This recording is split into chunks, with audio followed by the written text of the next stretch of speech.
Hello and welcome to Forward Boldly. I'm your host, Christine Niles. As you all know, the title for this series, Forward Boldly, is taken from the battle cry of Saint Joan of Arc, in God's name, forward boldly. And so I want to dedicate this episode to the reluctant soldier, La Pucelle, the Maid of Orleans. Her life is relevant to our times today, so relevant to our lives. She was a reluctant soldier. When she was first called to go do battle for France, she was terrified. She thought, this is an impossible task. I cannot do this. I don't know anything about this. I cannot do this. It would take her several years, in fact, to work up the courage to finally answer God's call. We can all relate to that. Being presented with something, a great difficulty that we think we simply cannot do, and then relying upon God, trusting in God, and letting God do the battle for you, and you just being the instrument, the willing instrument. Of course, the feminists have tried to co-opt St. Joan of Arc, turning her into something that she never was. She would utterly abhor what radical feminists stand for today.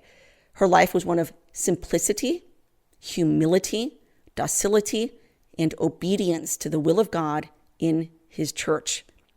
A life of complete and total surrender to the will of God, total trust in God in all things, to her very death. I want to get into all of that, but first I would like to ask you to consider coming on our autumn retreat at sea. It's our very first time going up the New England coast. There will be stops in Maine, Connecticut, Rhode Island, Canada, among others. And of course, the best part is the fellowship with fellow Catholics.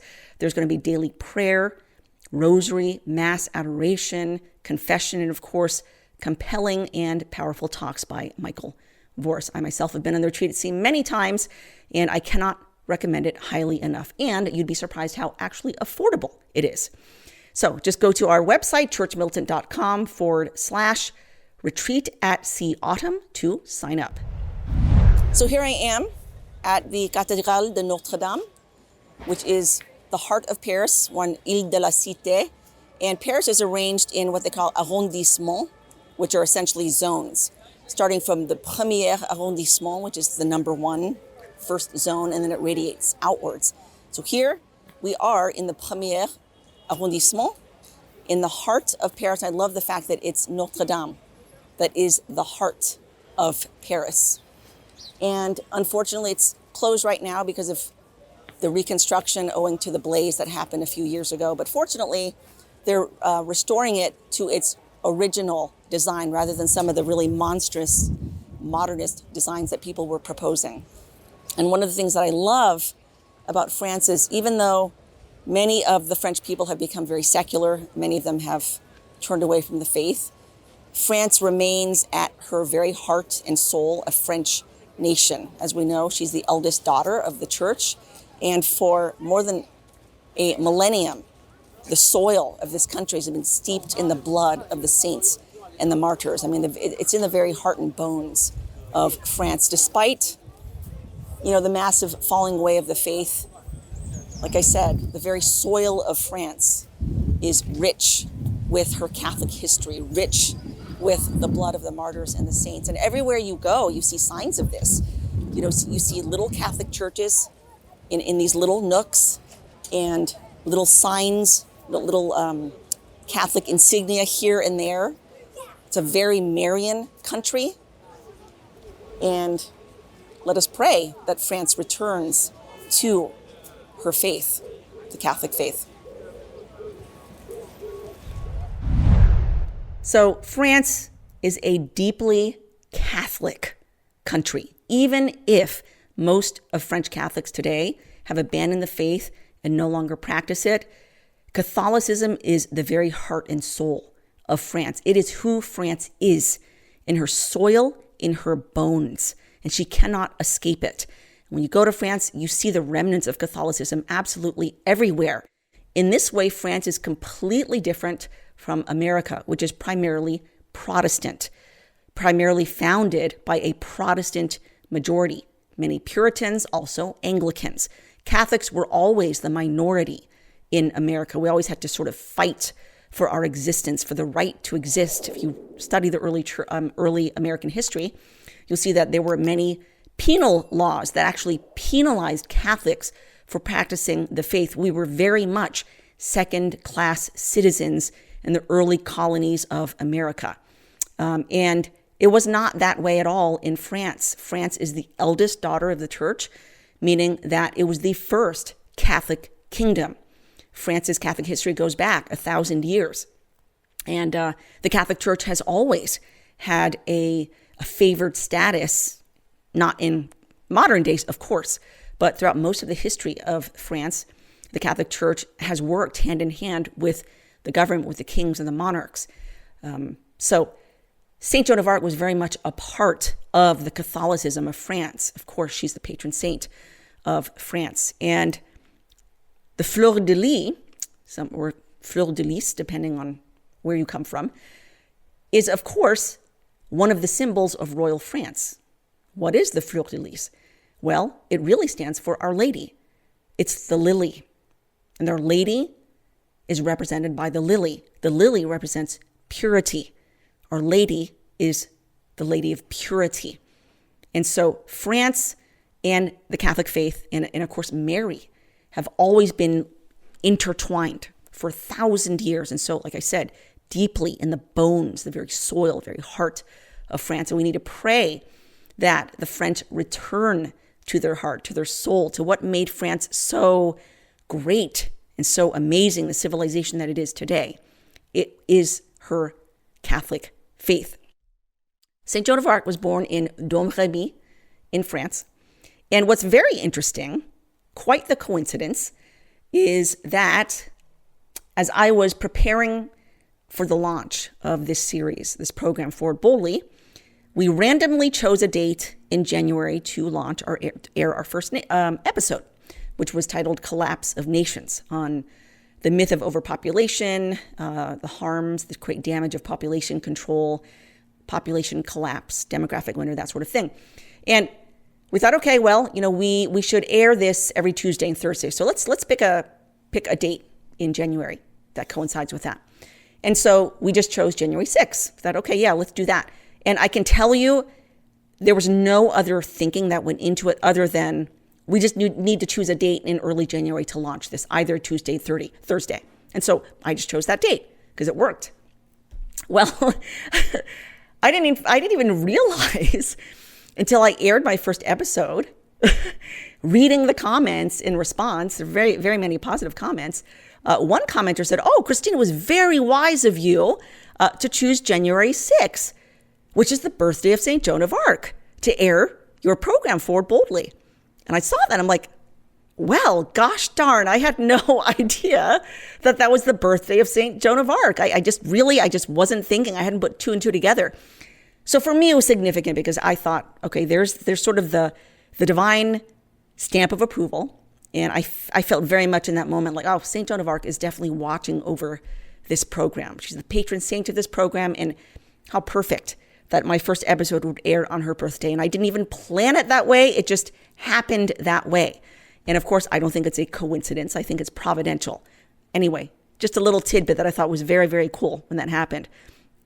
But as a child, like I said, St. Joan of Arc's life was marked by simplicity, humility, and obedience. She primarily learned the faith from her mother. She grew up in a small farm. She was a peasant. She worked on the farm, either in the house with her mother or out in the field, watching the sheep or things like that. And so she learned the faith a great deal from her mother. And so she, from a young age, had a horror of sin. She's quoted as saying, quote, "I should be the saddest of women if I thought myself to be in mortal sin." She took it very, very seriously. She prayed often. One of her favorite things to do was to go to the local chapel and simply to kneel in the presence of our Lord and pray and spend a great deal of time praying. She had a love for Holy Mass. She had a love for our Lord in the Blessed Sacrament specifically. And she went to confession frequently, and she received communion as often as she could. Now, she had a difficult relationship with her father, who could be rather brusque and gruff, not as devout as her mother. He actually had a premonition about St. Joan of Arc going to war. He had a dream about her becoming a soldier. And he actually told his sons this. This is St. Joan of Arc's father. He said that if she ever wanted to go do such a thing, which is become a soldier and fight with the king, you should drown her first. And if you did not drown her, I would drown her myself with my own hands. Kind of gives you an idea of what her father was like. It was age 13 when she first heard God's special call to go and save France. One of the saints that appeared to her was St. Michael the Archangel. And he told her to govern herself well and to go to church often. And from the very beginning, all the saints that visited her told her, you must save France. You must save France. St. Margaret, St. Catherine would visit her weekly. They would appear to her and they would tell her, they would urge her, you need to leave home. You need to go find the Dauphin and tell him, God is using me to help you in your mission to be restored to the throne of France, to be crowned King of France and to defeat the English. Now, Joan of Arc, she was terrified, okay? Consider it. Put yourself in the shoes of this 13-year-old peasant girl, not very schooled, not very learned, simply doing her tasks on her farm. And she's being visited by saints and receiving these heavenly apparitions and being told that she has this destiny to go into battle and fight to restore the King of France and to save France itself, which was in the middle of the 100 Years' War at the time. I mean, put yourself in her shoes. You would think, why me? Why me? You'd be terrified. And that's exactly how she responded. Just like any 13-year-old peasant girl that you would respond, as you would expect. She was terrified. And she simply said, she was just a poor maid. She knew nothing of writing, knew nothing of fighting. Why her? I'd like to take a moment to thank our sponsor, Real Estate for Life. Are you looking to buy or sell a home? Maybe you want to move to a more family-friendly place. Real Estate for Life can help you with that. I myself have used them twice, once to sell a home, another time to buy a home. In both cases, they paired me with a professional who shared my values, plus he gave a cut of his commission to a pro-life charity of my choice. Real Estate for Life is a multinational company that connects pro-life home seekers with realtors and professionals who share their values. When you buy or sell a home with Real Estate for Life, the agent will give a share of his commission to the charity that you have chosen. So for instance, on a house worth $180,000, approximately $1,000 of that will go to the pro-life charity of your choice. And that's all without costing you a penny. It really is a win-win. So to connect with a pro-life realtor, please go to realestateforlife.org. That's realestateforlife.org. And as I mentioned, France was in the middle of the 100 Years' War with England. By that point, they had basically been at war with England for about 90 years.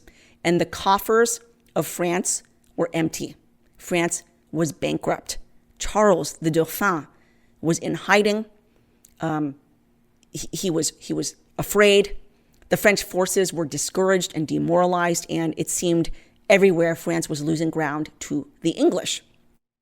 And St. Joan is being told, you need to take Charles. You need to get Charles to Reims and have him crowned, because that was the traditional location, the traditional site of where the kings of France were crowned.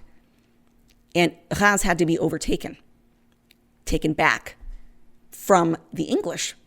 And she, after one of these visions, she finally, after years of this, years of being told on a weekly basis, you need to do this, you need to do this, years, starting from age 13, finally, right around the age of 16 or 17, she works up the courage, she's given the courage to go and make her first steps.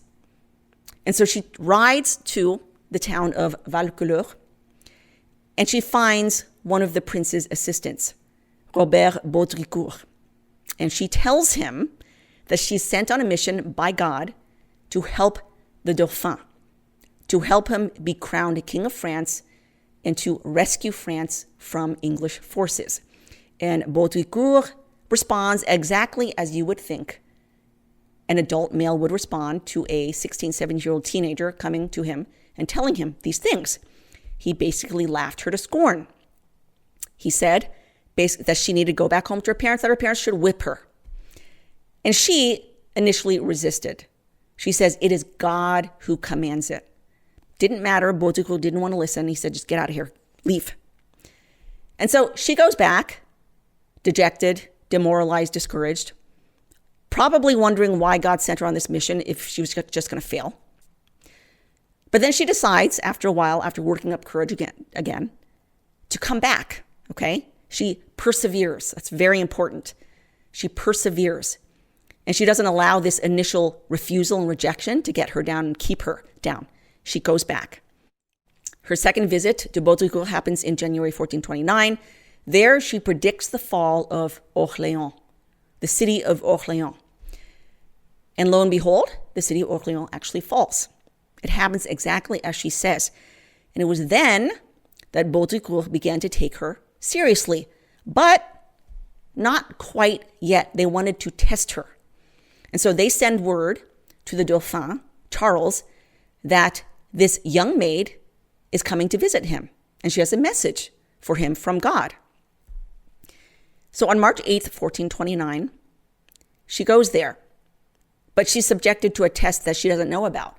The Dauphin disguises himself as just a regular person in his court, and he places someone else on his throne because she's never seen him before. She's never laid eyes on him. This is the days before, obviously, newspapers and the internet. So there were no pictures that she could see of the Dauphin. She had no idea what he looked like. She walks into the court, and she is looking through the crowd for the Dauphin, and she immediately spots him. Even though he's in regular clothes, she immediately knows who he is. She walks up to him, and she says, "Most noble Dauphin, I am come and am sent to you from God to give help to the kingdom and to you."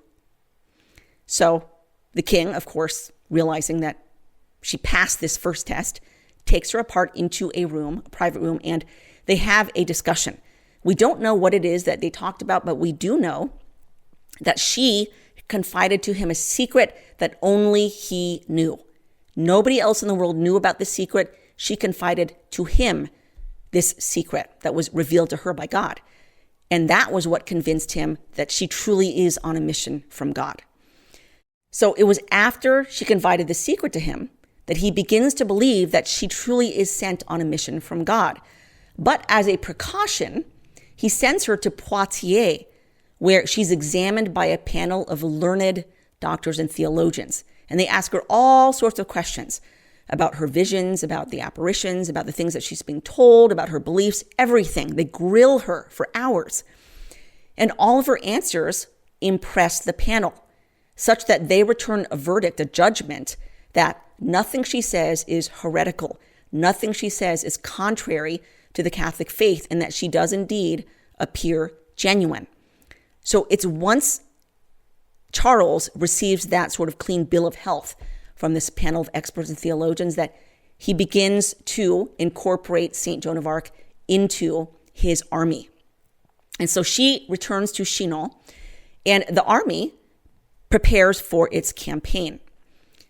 On her request, she's actually given a sword, an ancient sword, that she found precisely where the saints told her that she would find it. It's actually pretty amazing. She was given a vision that she would find this ancient sword behind the altar in the chapel of Sainte Catherine de Fierbois. She goes, looks behind the altar, and there it is, this ancient sword. And so that's the one that she's given to use on her special request. So here we have this young woman who has no experience in riding, in fighting, and yet she takes up God's call with courage. It took her a while to work up the courage. So she's very human like the rest of us, very relatable. It took her years to work up that courage, but she finally did. And her perseverance paid off. That initial rejection, she didn't allow it to keep her down for long. She persevered, she came back, and in this case, she was vindicated. I hope you're enjoying the show. The rest of the show is behind the paywall, so please go to churchmilitant.com to watch the rest. For those who are not premium subscribers, you can sign up at churchmilitant.com/go premium.